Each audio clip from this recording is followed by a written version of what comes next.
In this lesson, I will show you how to select, sample, resize, and save your favorite brushes in Sketchbook Pro. To begin, let's go to the Interface Lagoon and click on the Brush Tools button. So I'm going to move my cursor, my pointer, to the Brush Tools. Let's go ahead and click on that once. Let's go ahead and move it towards the middle of the screen so we can see them. So what we're going to do here is we're going to go ahead and select and save 4 different brushes. For this example, I'm going to go ahead and select my pencil, an airbrush, a marker pen, and a ballpoint pen. And I'll go through the reasons why I chose those tools. Go ahead and hover your cursor over the pencil tool and double click, and the brush property windows will come up. So we'll go ahead and grab the top of the window and bring it down. Now we talked about this in another lesson where we actually could grab this handle and move it left and right to adjust the hardness or the softness of our pencil. And keep your eye here on the dialog box, because what this does, it gives you a graphic representation of what's happening as you're moving and sliding that bar.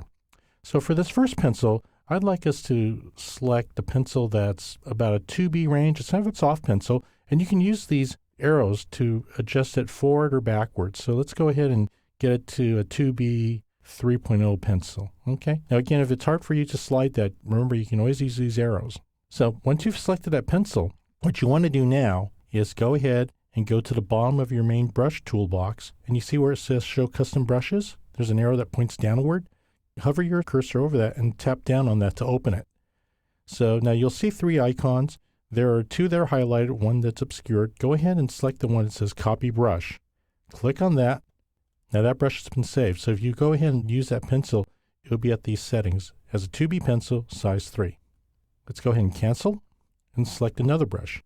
Let's go ahead and select the airbrush right next to it. Go ahead and double click on that. When the brush property window opens, you can now select not only the size, but you can also adjust the flow of ink. So let's go ahead and slide that bar down to, let's say, about a 50% size brush.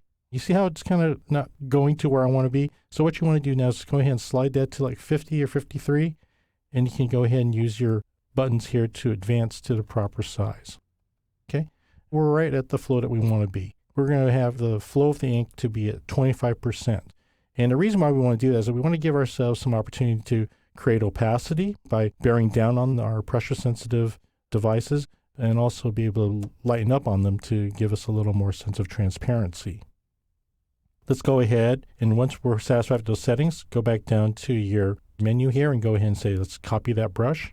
And see how it places it there? Let's go ahead and cancel that because we're done. We've got that set. Let's move next to our marker pen. Go ahead and select the marker, double click. We're going to go ahead and select that at the size 8, which we already are at. And we want to select the slant at 90 degrees. We want this pen to be sitting straight up so that we're putting down a nice bold line. So this is going to be sort of like our bold line tool. Let's go back to the copy brush tool, click on that again, and we've got that saved. Let's go ahead and save our last one again. Double click on the ballpoint pen. It's already set where we want it to be. Size 2. And in this case, we want full opacity, so we're going to go ahead and slide that bar to 100%. Now you can see as you slide the bar, the density of that line does change. So let's go ahead and move that all the way to the right. We like that. Go down to your toolbox, copy brush, and you're set. Let's go ahead and close that. Now that we've got our customized brushes in hand, let's go ahead and create a quick little sketch and put all of those tools to use. Now, one of the things I wanted to share with you also is that the tools that you save here, just like the tools that are here that are adjustable, work in all colors. So if you want to go ahead and change colors, feel free. And while you're using that particular tool, it will also retain and utilize those as you change colors. So let's begin with the pencil tool. And we're going to go to the color wheel and select the color black. And we'll just do a little sketch. Now, a little sketch that I'll do here is we'll do one of a little stuffed animal. Now, we can still use our editing tools to make some changes here because it looked like he was growing a little beard there. So let's go ahead and grab our zoom and rotate tool. Let's position the zoom tool. Select the pencil. Let's go ahead and flatten that out. Next, what we're going to do is select our airbrush tool. And we're going to add a little color. Now you see that now that I've zoomed in, the airbrush is a little big. Let's go ahead and do the brush resize tool. We'll pull that up. Now you see where I got that? I got that at the top of my brush tool. I'm going to resize that.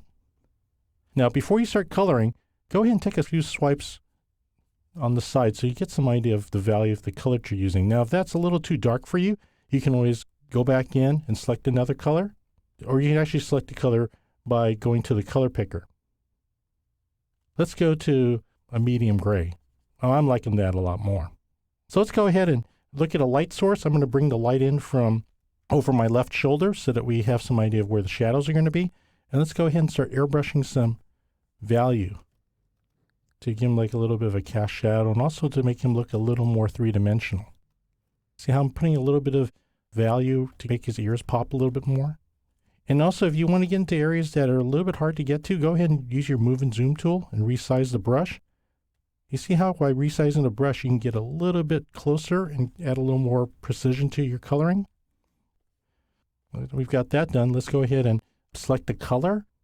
I'm going to go ahead and select the color red from my color wheel, but then I'm also going to go to my color selector and editor, and I'm actually going to take that red and make it a little pinker.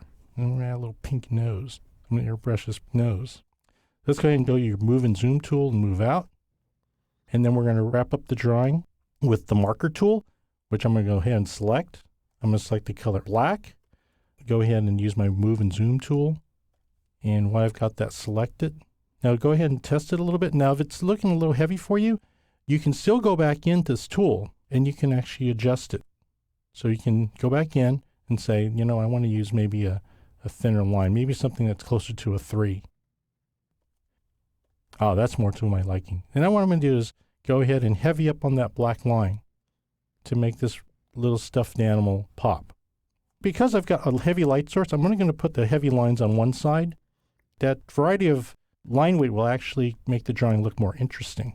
Almost kind of like a quasi cast shadow. Put one underneath his hand here, underneath his chin. So let's go ahead and zoom.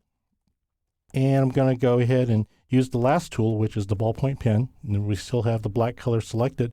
We'll just call him Mr. Bunny. So in closing, being able to depend on a familiar drawing and painting tool will maintain consistent line weights, feel, and control.